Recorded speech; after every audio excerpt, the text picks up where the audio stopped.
Olá, sétimo ano. Vou iniciar aqui mais uma gravação, mais uma videoaula. Nós vamos fazer um estudo sobre números racionais. A gente vai estudar principalmente adição e subtração nos números racionais. Para isso, a gente vai ter que saber um pouco as formas como os números racionais são apresentados, que eles podem ser apresentados em forma decimal, que são os números com vírgula, né? E também na forma fracionária, são as frações. Então, é muito importante a gente ter em mente que nós vamos precisar desses dois conceitos.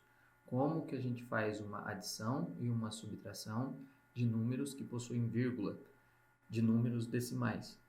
E como nós fazemos adição e subtração em números fracionários, porque eles representam às vezes o mesmo valor, no caso, né?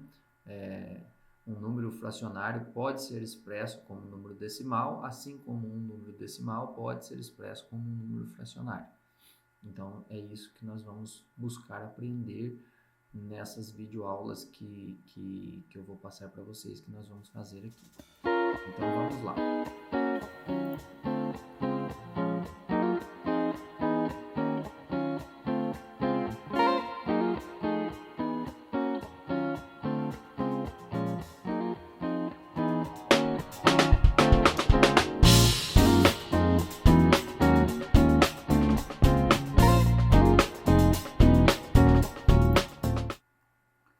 Para a gente iniciar o nosso estudo, né, para a gente começar a pensar nesses números, eu vou sugerir para vocês aqui, eu vou propor, né, uma situação cotidiana, uma situação que pode ocorrer no dia a dia das pessoas, né? Vamos imaginar como um comerciante pode cuidar de suas contas. Então, aqui é a nossa história, que é o seguinte: a gente tem uma pessoa que cuida de uma farmácia, pode ser um farmacêutico, dono de uma farmácia, um gerente, por exemplo. Ele é responsável por uma farmácia, por isso que eu coloquei essa ilustração aqui. Qual a responsabilidade dele? Ele vai ter que comprar medicamentos. Diariamente ele vai ter que fazer várias compras, né? Todos os dias ele vai fazer uma compra, por exemplo, de remédios, para repor o estoque, o que vendeu naquele dia, por exemplo, né? E ele vai também receber contas, receber dinheiro dos seus clientes, para que ele possa, então, pagar as suas contas, né? Pagar funcionários, fazer compra de produto de limpeza, por exemplo, para a farmácia, fazer compra de uniforme para os funcionários, materiais, seringa, agulha, tudo que se utiliza numa farmácia ele vai ter que comprar, né? Obviamente. E então, quando ele faz uma compra, ele vai ficar devendo esse dinheiro. Essa é a nossa história, é assim que eu estou imaginando a história para a gente poder compreender as operações nos números racionais, conforme eu falei. E quando ele faz a venda, né, o cliente paga ele, né, paga a farmácia, no caso, ele vai ter um crédito desse dinheiro. Então, o débito é quando ele faz uma compra de produtos para a farmácia, fica devendo. E o crédito é quando ele recebe de alguém. Então, nós vamos raciocinar dessa maneira para poder compreender um pouquinho melhor sobre essa questão da soma e da subtração nos números racionais. Muito bem. Então, para isso, a gente vai ter que pensar o seguinte. Aqui nós vamos pensar em uma planilha ou em uma calculadora. Nós vamos primeiro utilizar, depois nós vamos fazer sem a calculadora e sem a planilha. Mas de início eu vou mostrar para vocês como que um comerciante pode fazer com uma planilha. Existem muitas outras, mas o Excel é o mais utilizado, que faz muitos cálculos. Inclusive essa que eu vou mostrar para vocês aqui é uma planilha do Excel. Ela também pode ser utilizada num celular também, né? Existem celulares que já comportam uma planilha dessa, né? Claro. E também pode ser feito na calculadora ou pode ser feito à mão, todas essas contas. Mas vamos lá então para a planilha para a gente ver como que funciona. Então a situação da planilha é essa aqui. Aqui vai ser o saldo que a farmácia vai ter, que ela vai estar devendo, ou se ela tiver com dinheiro sobrando em caixa, né, vai aparecer um saldo positivo aqui, um valor que ela tem em caixa, que está sobrando de dinheiro para aquele dono daquela farmácia. Ou um saldo negativo quando ele tiver em dívida, né?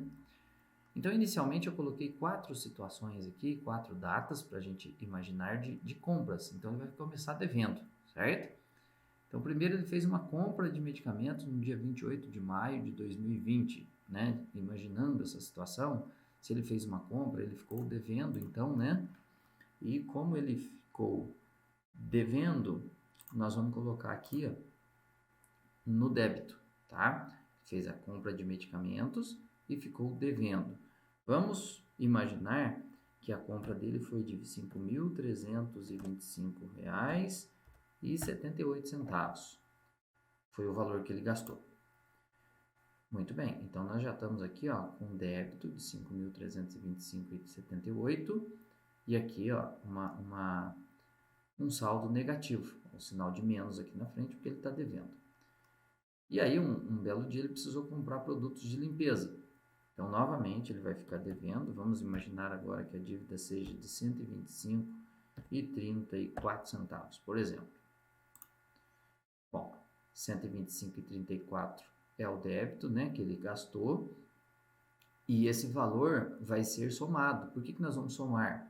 Porque são duas dívidas. Então, ele quer saber quanto ele deve ao total, né? E aqui está a soma, R$ 5.451,12. Então, veja que maravilha, a planilha já me dá o resultado direto. Ela faz a soma automaticamente, isso é muito bom. Compra de uniforme. Precisou comprar uniforme para os funcionários. Eu imagino que isso deve ser muito caro, né? R$ 8.345,20. Vamos fazer de conta, né? Suponhamos que a farmácia seja bem grande. Então, devendo 8 mil por causa do uniforme. Lá se vai a conta para R$ 13.796,32. E, de repente, ele precisou pagar os funcionários e gastou lá, vamos dizer, R$ 6.524,35. Estou jogando bem quebradinho. Muito bem, devendo mais 6.524, somou lá naqueles 13 mil que ele já devia, passou a dívida a R$ 20.320,67. Então, veja bem, isso que eu estou fazendo ainda é pouco, perto de uma grande farmácia, por exemplo. E geralmente os movimentos não são movimentos tão altos assim, né? Aqui eu estou colocando situações que não acontecem todos os dias, mas geralmente pode ser movimentos menores, pode ser R$500, R$600, R$700, mas várias movimentações. E aí que é o problema, né? Imagina um farmacêutico tendo que somar isso no papel. Por isso que precisa da planilha, né? Para que essa soma seja feita automaticamente conforme está acontecendo aqui. Vamos imaginar agora que ele receba, né? Porque até agora a gente fez esse farmacêutico se endividar, ele está devendo muito. Então agora, vamos supor aí no dia 28 do próprio mês de julho de 2020, esse farmacêutico aí recebeu do João um valor alto. O João estava devendo bastante para ele, ó, mas ó, cuidado, eu não posso colocar aqui no débito, porque débito é o que ele está devendo. Ele está recebendo do João, ele vai pôr no crédito, certo? Vamos imaginar que ele receba aí do João, já vamos falar um valor alto, né? Vamos supor que ele recebeu R$ 9.526,75, talvez da venda de alguma coisa mais valiosa, que pode nem ser remédio, não sei o que ele recebeu, tá? Só para a gente imaginar a situação. Bom, se ele recebeu 9.526,75, veja que agora entra como inclusive sem um sinal de negativo aqui, é claro. Por quê? Porque é um crédito, ele está recebendo esse dinheiro. E já que é um crédito, aqui não tem o sinal de negativo, significa que tem positivo. E a conta que estava lá em 20 mil reais já baixou para 10.793,92 centavos. Bom, vamos colocar mais um recebimento aqui para ele, né? Vamos supor que no dia 2 de agosto de 2020, uma pessoa chamada José, por exemplo, resolveu pagá-lo e pagou R$ 15.327,90. Estou colocando esses valores altos porque para já concluir aqui, para ele já receber tudo que ele precisa, né? Bom, olha que beleza. Se ele recebeu aqui R$ 15.327,90, aqui o que estava negativo já passou a ter um saldo positivo de R$ 4.533.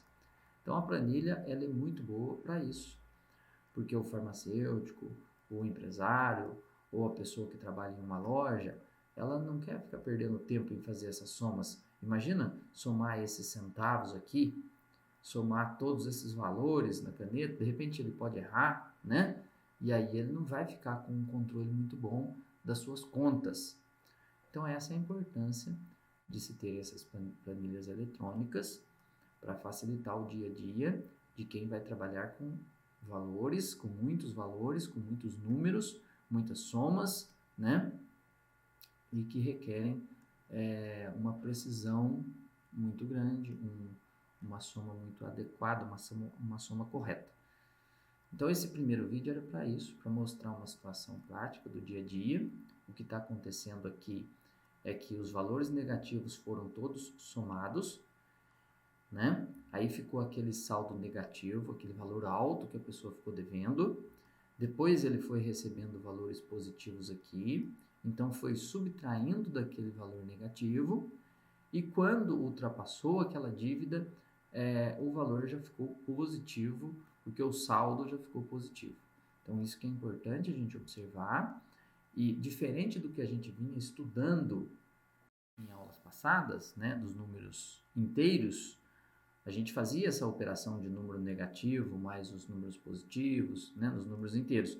Só que a gente não tinha aqui, ó, os centavos, né, 8.345,20. A gente somava 8.345 com 6.524, né? A gente fazia as contas somente com os números inteiros. Agora, nós vamos fazer essas operações só que com os números com vírgula, com os números decimais. E esses números fazem parte dos números racionais. Isso é muito importante a gente ter em mente. Esse tipo de número aqui com vírgula, que são os decimais, eles fazem parte do conjunto dos números racionais. Mas ainda existem a representação fracionária desses números. Então, nós vamos ter mais outro vídeo que eu vou gravar, né, para vocês,